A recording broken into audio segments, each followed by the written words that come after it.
अब ये प्रोजेक्शन क्या होता है? What is the meaning of projection? First understand meaning of projection. Projection शब्द का मतलब क्या है? प्रोजेक्शन का मतलब हो गया जैसे कि अगर ये पेन है या ये कॉपी है, अब कॉपी का ऊपर अगर मैं इस पे से लाइट मारूं तो परपेंडिकुलरली तो इसका इमेज नीचे बनेगा।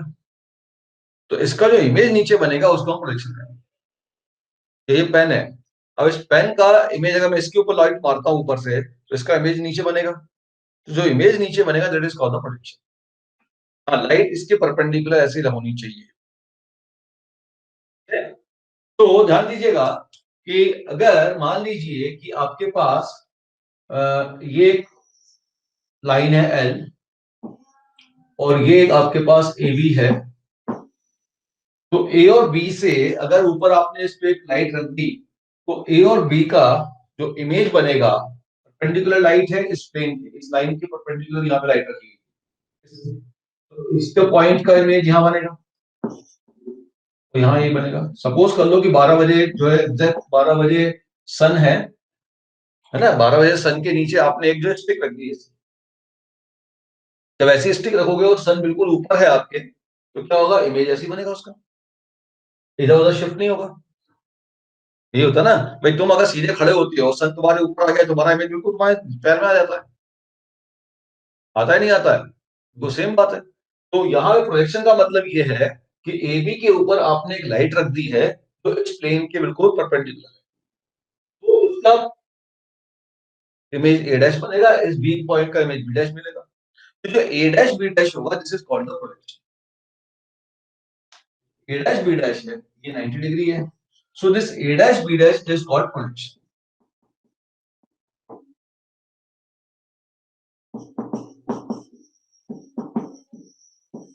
Is projection of A B on line L. अब सपोज कर लो कि इस लाइन को अगर मैं आगे एक्सटेंड करता हूं, इसने एल से थीटा एंगल बनाया, लाइन को मैंने आगे एक्सटेंड किया, उस लाइन ने एल से थीटा एंगल बनाया, और यहां से मैंने अगर परपेंडिकुलर ड्रॉप किया, लाइन के पैरेलल ले लिया, तो ये एंगल भी थीटा हो गया। तो अगर ये AC है तो क्लियर दिख रहा है डायग्राम से कि जो A डैश B डैश है that is equal to AC, और AC आप इस राइट एंगल ट्रायंगल से अगर चलोगे तो AC nothing but AB cos theta. So projection of AB on line L, AB का लाइन L पे जो प्रोजेक्शन होगा that will be equal to AB cos theta, और cos थीटा की वैल्यू मैक्सिमम 1 हो सकती है, तो भाई इस प्रोजेक्शन की मैक्सिमम लेंथ AB के इक्वल होगी या AB से कम, AB से बड़ी नहीं हो सकती है। ठीक है, क्लियर? क्योंकि हम इस पे लाइट हमेशा परपेंडिकुलर ले रहे हैं। स्लैंट लेते तो बड़ी हो जाती, तुम्हारी इमेज तुम्हारी इससे बड़ी हो सकती थी। तब तब जब मान लो आपके पीछे से लाइट आ रही है तो आपकी इमेज लंबी हो जाएगी। लेकिन लाइट अगर ऊपर है तो आपकी इमेज, आप जो भी आप स्टिक लोगे उस स्टिक से जो इमेज बनेगी उस स्टिक की या तो उसके बराबर होगी या उससे कम। तो ए बी की जो वैल्यू हो जाएगी वो हो जाएगी ए बी कॉस थीटा। तो ध्यान दीजिएगा प्रोजेक्शन जो होता है कॉस थीटा पॉजिटिव भी हो सकता है, नेगेटिव भी हो सकता है, जीरो भी हो सकता है। तो प्रोजेक्शन पॉजिटिव नेगेटिव जीरो तीन हो सकता है। ठीक है, so maximum value of projection जो होगा A B A dash B dash, ये जो मैक्सिमम वैल्यू होगी, मैक्सिमम वैल्यू क्या होगी? मैक्सिमम वैल्यू आपके पास ए बी है।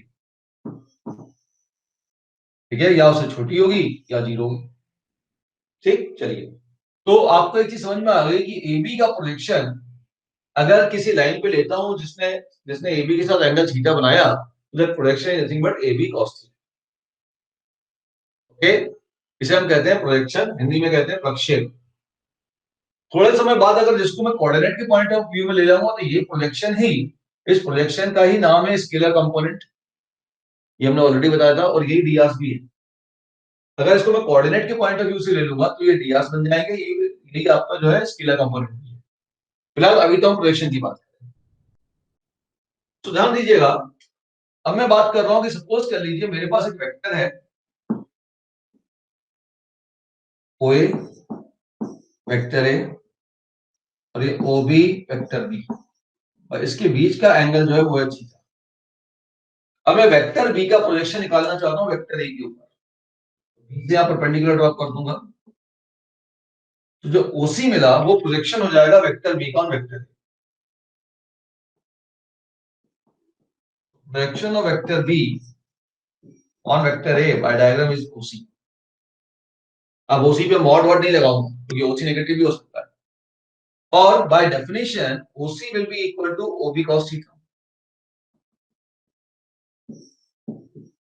ओबी की लेंथ की बात हो रही है, राइट एंगल ट्रायंगल है, तो राइट एंगल ट्रायंगल में तो हम लेंथ की बात कर रहे हैं। ओबी लेंथ का मतलब है mod of vector B cos theta, and cos theta is angle between this vector A and vector B. Angle between two vector का फॉर्मूला लगा लो, vector A dot B upon mod of A into mod of B, ये cancel out हो गया, तो projection का formula बन गया vector A dot B upon mod of A. तो वेक्टर बी का अगर वेक्टर ए पे प्रोजेक्शन निकालना है तो न्यूमरेटर में दोनों का डॉट कर दो और डिनोमिनेटर में जिसके ऊपर प्रोजेक्शन निकाल रहे हो उसके मॉड से डिवाइड। ये फॉर्मूला तो मेरे ख्याल सबको याद ही होगा। अब आपसे कोई कहे कि भाई ए का बी पे प्रोजेक्शन क्या होगा, अगर कोई आपसे बोले what is projection of A on B, तो कुछ नहीं करना, ए और बी का डॉट कर दो, जिसके ऊपर निकाल रहे हो बी के ऊपर निकाल रहे हो उसके मॉड से डिवाइड। ठीक है, प्रोजेक्शन का दूसरा नाम होता है स्केलर कंपोनेंट, ध्यान रखना।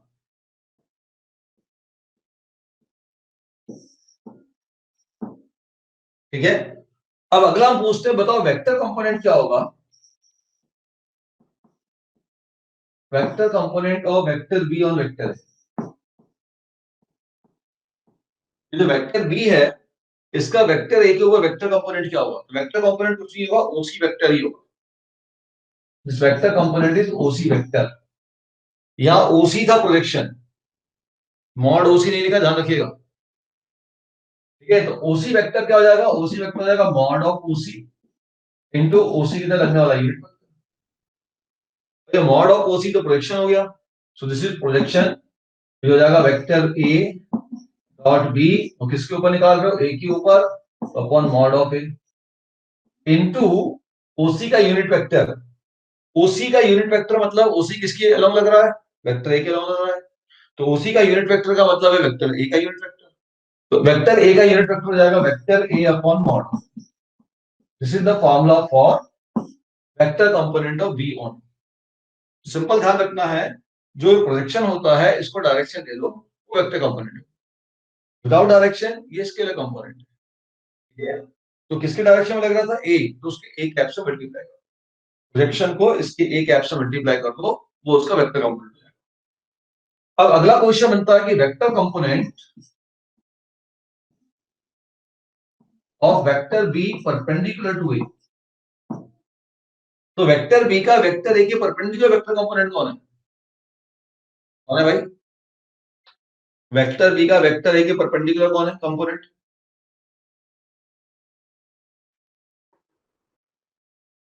कौन है डायग्राम में, वेक्टर बी का वेक्टर ए के परपेंडिकुलर वेक्टर कंपोनेंट कौन है,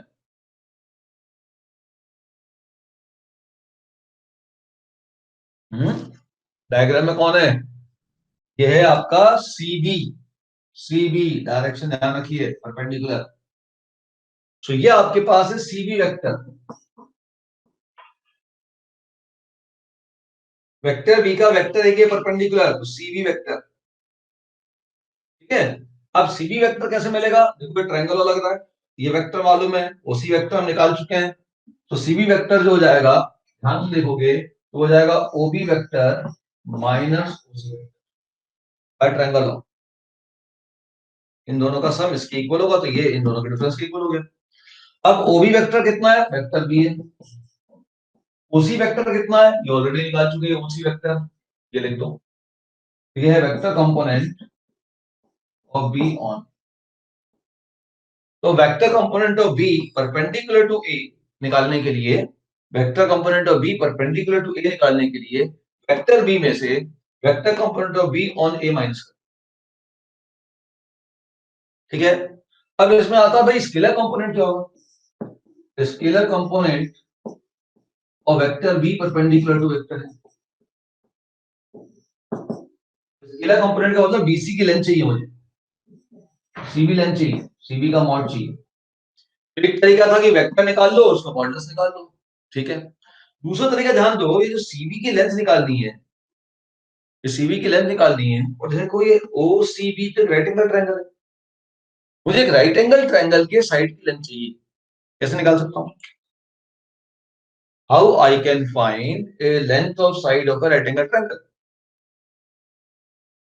बोलो। राइट एंगल ट्रायंगल की साइड की लेंथ कैसे निकाल सकते हो बेटा? Hmm, yes, by Pythagoras theorem. तो सीबी की जो लेंथ हो जाएगी that will be equal to bye Pythagoras theorem OB square minus OC square.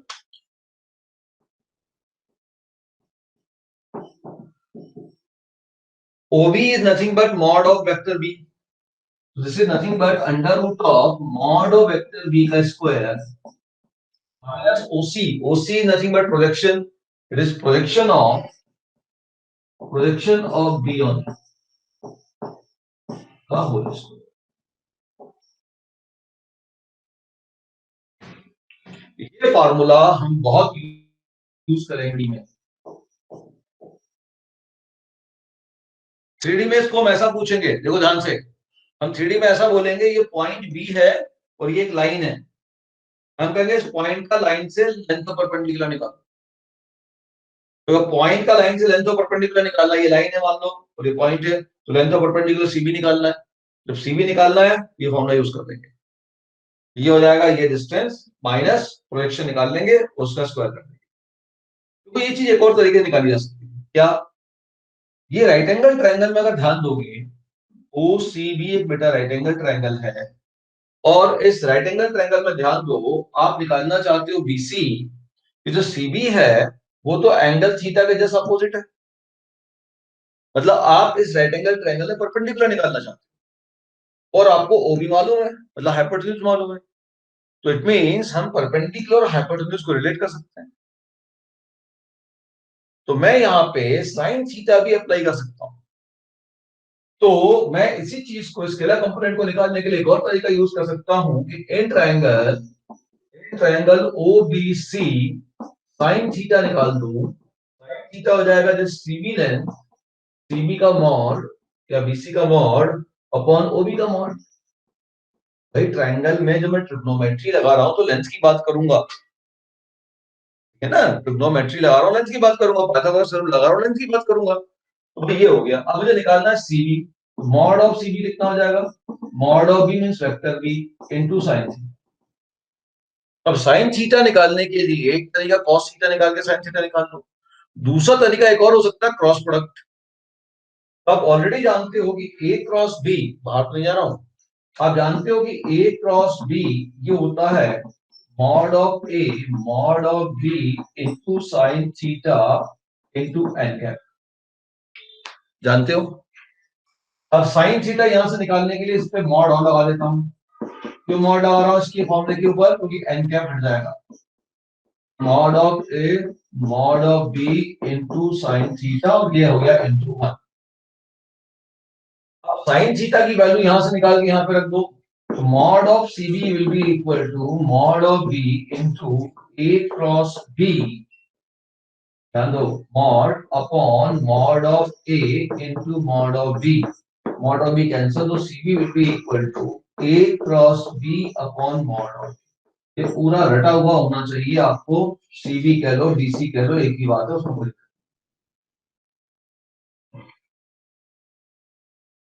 Note down करो। अच्छा लास्ट स्टेटमेंट को ध्यान से देखना, इसको देखो ध्यान से और इसको देखो ध्यान, इसको देखो और उसको देखो। वेक्टर बी का वेक्टर ए के, ध्यान से सुनो, वेक्टर बी का वेक्टर ए के ऊपर प्रोजेक्शन चाहिए, तो दोनों वेक्टर का डॉट करो और जिसके ऊपर चाहिए उसके मॉड से डिवाइड करो। वेक्टर बी का वेक्टर ए के परपेंडिकुलर प्रोजेक्शन चाहिए, तो दोनों वेक्टर का क्रॉस करो, दोनों वेक्टर का क्रॉस करो, उसका मॉड लो और जिसके ऊपर चाहिए उसके मॉड से डिवाइड। ये फॉर्मूला दोनों अच्छे से याद रखना, ऑब्जेक्टिव में पूछते हैं, कैलकुलेशन में भी आप यूज कर सकते हो। चलो बताओ।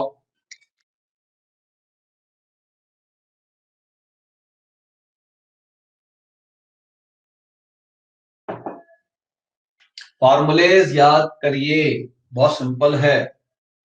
प्रोजेक्शन तो आप सब, ए का बी पे प्रोजेक्शन क्या होगा, A dot B upon mod of B, ये स्केलर कंपोनेंट है। या बी का ए पे निकालोगे तो A dot B upon mod of B. Vector component चाहिए तो जिस पे प्रोजेक्शन निकाला उस वेक्टर का यूनिट वेक्टर से मल्टीप्लिकेशन करो। परपेंडिकुलर चाहिए तो वेक्टर बी में से वेक्टर कंपोनेंट को माइनस कर दो। उसकी स्केलर लेंथ चाहिए तो पाइथागोरस थ्योरम लगा दो। या परपेंडिकुलर लेंथ चाहिए तो A cross B upon mod of B या मॉड ऑफ ए, जिस जैसा है वैसा वर्कआउट करो। सपोज कर लो मैंने किया कि vector A is equal to 2i minus 3j plus 6k and vector b equal to I plus 2j minus 2k. Find projection of vector A on vector B upon projection of vector B on vector A. निकालो तो क्या है, फिर बिल्कुल simple है ना बेटा। क्या होगा projection of A on B, ये हो जाएगा A डॉट B, ठीक है ना, इसको डिवाइड कर दूंगा मॉड ऑफ B से, और ये क्या हो जाएगा A डॉट B, इसको डिवाइड कर दूंगा मॉड ऑफ A से। ये A डॉट B तो कैंसिल आउट हो गया, ये हो गया mod of A upon mod of B, खत्म कहानी। मॉड ऑफ A निकाल लो वो 7 आएगा, मॉड ऑफ B निकाल लो 3 आएगा। दोनों का रेशियो आ गया वो तो और अच्छी बात है। देखो vector beta, let vector beta equal to 4i minus 3j, let vector beta equal to 4i minus 3j, sorry 3j. Now find the vector,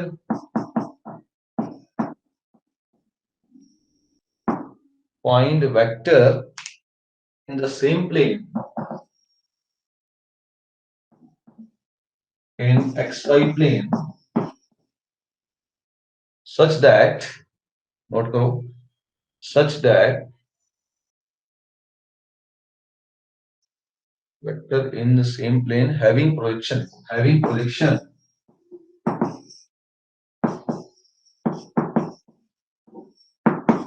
of 1 and 2, having projection of 1 and 2 along beta and r, along beta and r. आपको beta दिया हुआ है 4i plus 3j, gamma perpendicular to beta है, xy plane में ही है, मतलब z को तो हम यूज कर ही नहीं रहे इस केस क्वेश्चन में। आपको एक वेक्टर निकालना है जो xy प्लेन में होगा, और उस वेक्टर का बीटा के ऊपर प्रोजेक्शन 1 होगा और गामा के ऊपर प्रोजेक्शन 2 होगा। पहली चीज तो बताओ गामा कैसे निकालोगे, what is gamma. Gamma xy plane में ही है पहली बात, तो आई जे के टर्म में गामा लिखा जाएगा, और गामा बीटा पे परपेंडिकुलर होना चाहिए। अगर गामा बीटा पे परपेंडिकुलर होना चाहिए इसका मतलब beta gamma dot beta must be equal to 0, ये ना परपेंडिकुलर है तो बेटा अगर इसका डॉट प्रोडक्ट गामा के साथ 0 चाहिए तो गामा को क्या होना चाहिए, what should be gamma, can anybody जज। सोचो, ये बीटा है, बीटा के साथ किस वेक्टर का डॉट करूं जिससे कि उसका डॉट प्रोडक्ट 0 हो जाए, कैन यू जज दैट वेक्टर। क्या वो वेक्टर को मालूम कर सकते हैं, कैलकुलेशन नहीं होगा, थिंकिंग करना है। Gamma is a vector in X Y plane, means वो गामा भी आई जे के में ही लिखना है, आई जे में लिखना है, के उसमें नहीं आएगा। एक्स वाई प्लेन कह दिया मतलब के नहीं आएगा, एक्स वाई प्लेन मतलब आई और जे में गामा वेक्टर लिखना है such that that vector is perpendicular to this beta, मतलब उस गामा वेक्टर का अगर ऐसा डॉट करूंगा तो 0 मिलना चाहिए। सो कैन यू जज what is gamma, 3i minus 4j, very good. So gamma can be 3i minus 4j। देखिए 3i minus 4j का डॉट करूंगा तो ऑटोमेटिक 0 मिल जाएगा, लेकिन हो सकता था कि 3i minus 4j का कोई मल्टीपल भी आ जाए। मान लो यहाँ पे मैं 2 से मल्टीप्लाई कर देता तो 6i minus 8j वो भी इसको 0 बनाएगा। So there should be some constant lambda, ठीक है। तो अब बीटा आपका हो गया 4i minus 3j। ध्यान रखिए परपेंडिकुलर वेक्टर कैसे लिखना है, डॉट प्रोडक्ट उसका 0 होना चाहिए, ऐसा वेक्टर आपको चूज करना है। तो यहाँ तो बहुत इजी है, जैसे 2D में किया था ना, एक्स और वाई की कोफिशिएंट को इंटरचेंज कर दिया, बिल्कुल भी काम हो रहा है। आई और जे के कोफिशिएंट को इंटरचेंज किया और बीच के साइन को पलट दिया। जेड आ जाएगा तो थोड़ा काम कार्यक्रम ज्यादा बढ़ जाएगा, तो फिर आपको जज ही करना पड़ेगा। कोई ऐसा नहीं है कि यहाँ जैसे 2D का बन जा रहा वैसा वहां बन जाएगा। फिलहाल तो बीटा डॉट गामा आपका 0 हो गया, तो गामा हो गया lambda times 3i minus 4j। कोई डाउट किसी बच्चे को? चलिए अब आगे क्या बोल रहा है वो, find the vector in X Y plane. X Y plane में आपको एक वेक्टर निकालना है। Let's say that vector is A, X Y plane में निकालना है। तो मान लो ये X I plus Y J आपको निकालना है, वाई स्केलर जो आपको निकालना है X Y plane. Find the vector in X Y plane, इस एक्स वाई प्लेन पे वेक्टर ए निकालना है, जबकि इसका प्रोजेक्शन अलोंग बीटा आपको दिया हुआ है 1 और अलोंग गामा दिया हुआ है।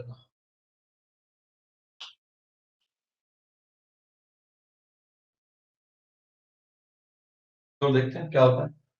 तो इसका projection along beta in xy plane having projection of 1 and 2 along beta and gamma. So projection of vector A on beta is equal to 1. This is given to you. It means vector A dot beta upon mod of beta should be equal to 1. तो vector A dot beta कर लो भाई, ये ए और ये B ए dot कर लो तो हो जाएगा 4x है ना plus 3y upon mod of beta हो गया 5, सो इज इक्वल टू 5, पहला रिलेशन। फिर दूसरा उसने कहा प्रोजेक्शन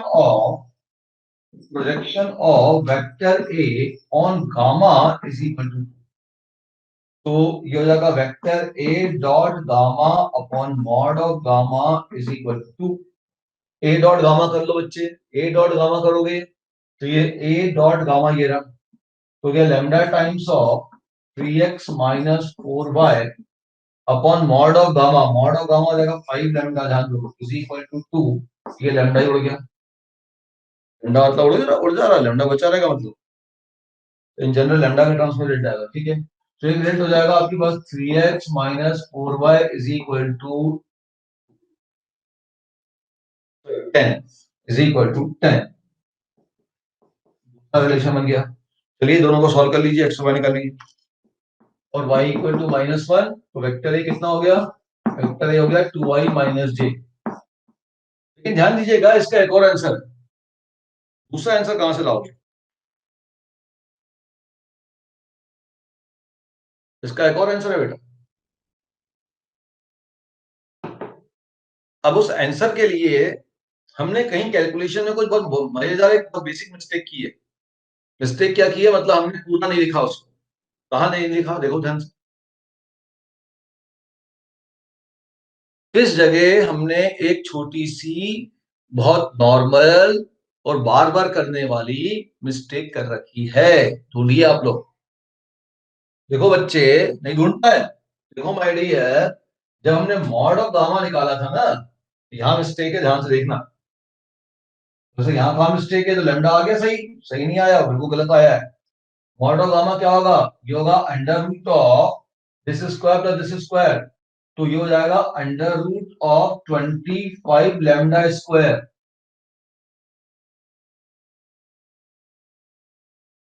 और 25 का तो रूट ले लिया, 5 ले लिया, कोई दिक्कत नहीं है, ठीक है।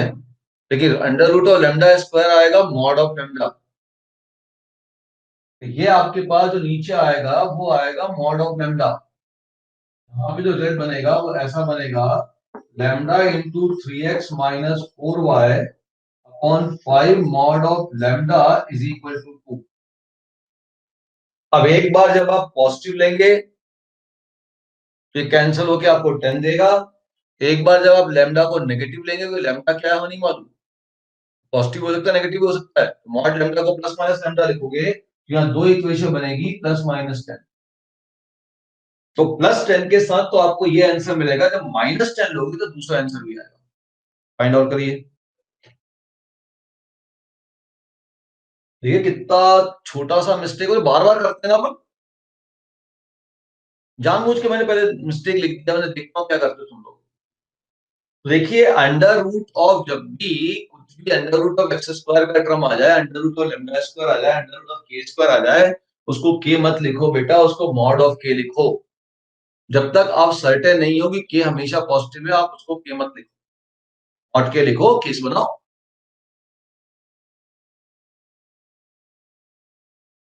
ठीक है, क्लियर। अब माइनस लैम्डा लेके चलोगे, दूसरा आंसर आ जाएगा। ठीक, तो एक और क्वेश्चन देखो, इसी क्वेश्चन आपको आया हुआ है, magnitude of projection, magnitude of projection of alpha I plus beta J on root 3 I plus j is root 3 and alpha equal to 2 plus root 3 beta, एक और चीज दी हुई है 2 plus root 3 beta, then find mod of alpha। तो mod of alpha की value निकालो। What is the answer of this question? mod lambda बोला, lambda बोला, देखते क्या है। Magnitude of projection of this on this, सब तो दिया हुआ है, इसका प्रोजेक्शन इस पे लेना है, उसका मैग्नीट्यूड लेना है, मतलब मॉड लेना है, that should be equal to root 3। तो इसका डॉट कर दो, तो root 3 alpha plus beta upon mod under root of alpha square plus beta square upon 2 is equal to root 3। ये है क्वेश्चन, और आपको अल्फा की वैल्यू पूछा, बीटा एलिमिनेट कर दो यहां से, प्रोजेक्शन ये हुआ ना ऑन दिस वन। ठीक है, सो खत्म, इसका मॉड रूट 3 दिया हुआ है, तो जैसे ही मॉड हटाऊंगा इधर आ जाएगा प्लस माइनस रूट 3। और अब मुझे यहाँ बीटा नहीं अल्फा चाहिए, तो बीटा की वैल्यू यहां से निकाल लेता हूँ। सो बीटा की वैल्यू हो जाएगी अल्फा माइनस 2 अपॉन रूट 3। उसमें ज्यादा दिख रहा है, तो जाएगा root 3 alpha plus beta alpha minus 2 by root 3 upon, उधर भेज दो प्लस माइनस 2 रूट 3, और ये इसको रूट को ही भेज दो, under root of alpha square plus beta square alpha minus 2 by root 3 का होल स्क्वायर। सॉल्व कर लो इसको, अल्फा मिल जाएगा। Distance of vertex of a unit cube, find the distance of vertex of a unit cube from the diagonal not passing through that vertex।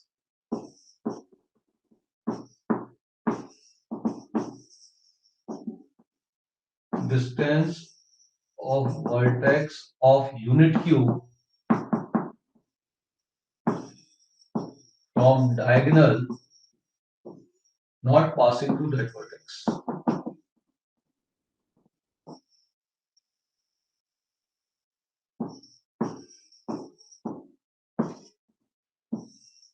तो vertex से पास जाएगा, distance 0 नहीं जाएगा।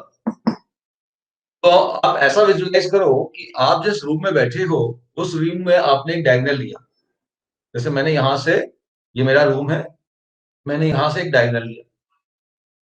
ठीक, तो दो पॉइंट अपोजिट कॉर्नर को जोड़ के डायगोनल मिल गया। अब मैं ये जो दूसरा कॉर्नर था इधर ऊपर वाला, इधर मेरे जो पीछे वाली जो वॉल है इसकी जो कॉर्नर था, वहां से उस पे लेंथ ऑफ परपेंडिकुलर निकालना चाहता हूं। This is my question. अगर मैं डायग्राम बनाऊंगा, डायग्राम कुछ ऐसा बन जाएगा, सपोज कर लें कि ये आपके पास एक क्यूब है,